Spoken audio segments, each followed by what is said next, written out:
Hello and welcome back once again, fellow vinyl aficionados. Racer Joe with you one more time. A heartfelt video today, two-part heartfelt. First off is to thank you, the viewers, the subscribers, those that have supported me and been along through this journey of the last month and change of becoming a VC member. I hit 200 recently. There's probably a couple of videos that have been up since I did, but I recorded those a while ago because I record and then I schedule stuff. So this is the first video that I have done since I've gone over 200, and there are many people to thank, and I don't want to forget any, so I'm just putting it out there. Thanks very much to everybody. It really is appreciated, honestly. The second part is the main reason why I'm here today, and that is, I think, probably for most of us, maybe not, but I know that for me, I've become the guy that people will go, here's my records. You know, they're not listening to them anymore, or they've got a friend or a family member that are getting rid of records, so I'm the guy that they contact. And a most important collection, and not that they aren't all, but the most important collection to me is from my friend Kathy, my dear friend Kathy, and they were her and her husband Phil's. Phil was a very, very good friend. Best man at my wedding. I'll tell you a quick story.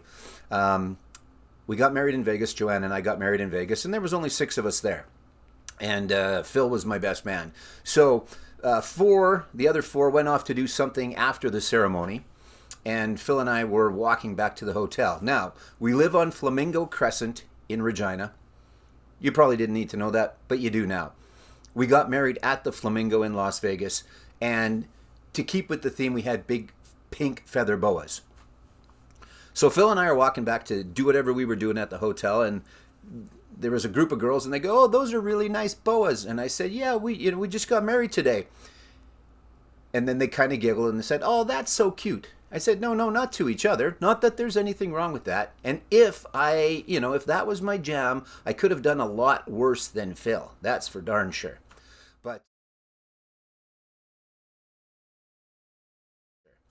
But yeah, anyway, just a kind of a cute story. Phil was an awesome dude.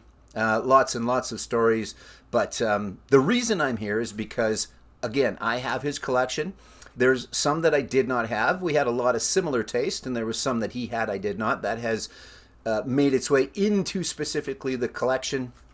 But the rest has its place of honor, and I was near that place of honor today, and that's what made me think of this. So I'm just going to show you guys a few albums of bands that my buddy Phil enjoyed. Okay, so that's what this is.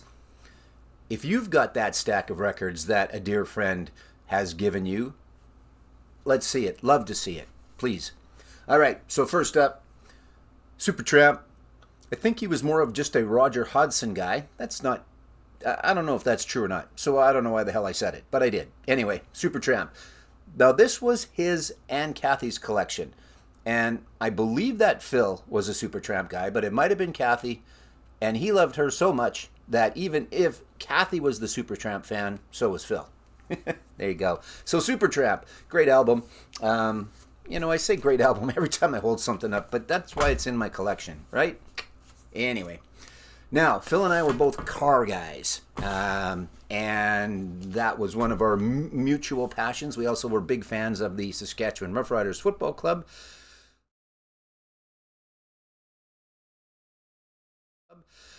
The CFL Football Club here in the province of Saskatchewan. That was another way that we had bonded, but cars was certainly one way that we bonded, and I'm going to show you some pictures along the way. They're going to interject here, and one of them is going to be a truck that I owned and a super nice car that Phil owned. I'll show you that now.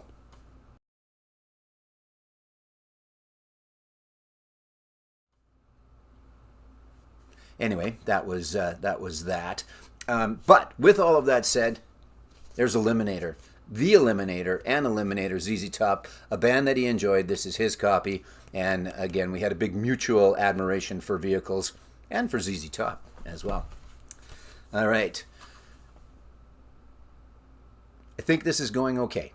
I hope it's going okay. Up next, Peter Gabriel. We didn't talk about Peter a whole bunch, but it was in there. And I know he was a fan. He might have been more of a fan of pardon the no scratch, Genesis back in the day. But Peter Gabriel, this of course is the self-titled, and yeah, this is a pretty fantastic album.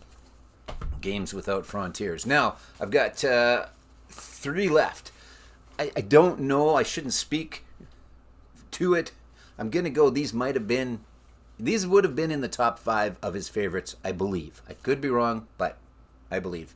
I'm not sure, my nose is itchy. Pardon the scratch. First up, a little Joe Walsh. I know that he was a James Gang fan, I know he was a Joe Walsh fan, and he was an Eagles fan as well, so, you know, you can't go a hell of a lot wrong with Mr. Walsh. Eclectic dude, but we loved him, right?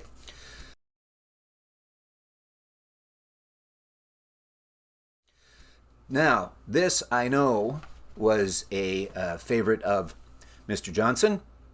We did discuss these guys a fair bit, and I've got lots of their albums. He has lots of their albums. I just happened to pull out Gold and Platinum from Skinnerd. Play some Skinnerd, man. There you go. There's the gatefold. I don't know if we show the gatefold a whole bunch, but that's pretty cool. Yeah, I know I got some light going on there. But check out your gatefold of Leonard Skinnerd and Gold and Platinum. Pretty cool. They were big for Phil. I'm pretty sure.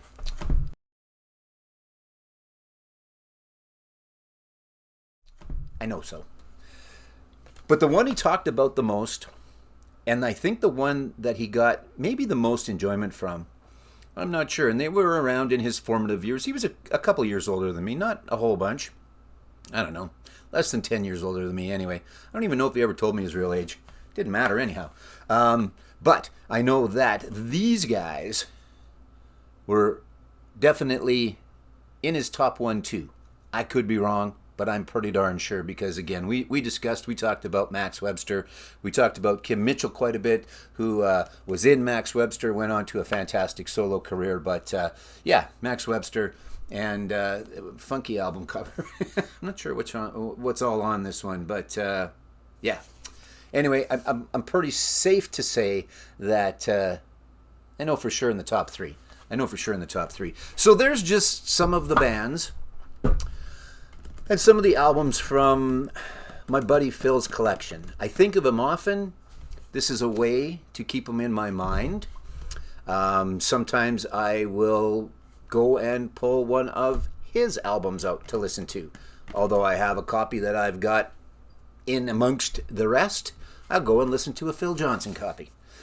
And can never go wrong. He had great taste. He was an awesome human being. And I miss him, man. I love him. So there you go. If you've got a buddy that has passed or not passed, that has given you some stuff, and you would like to show us all some of that, please do, okay?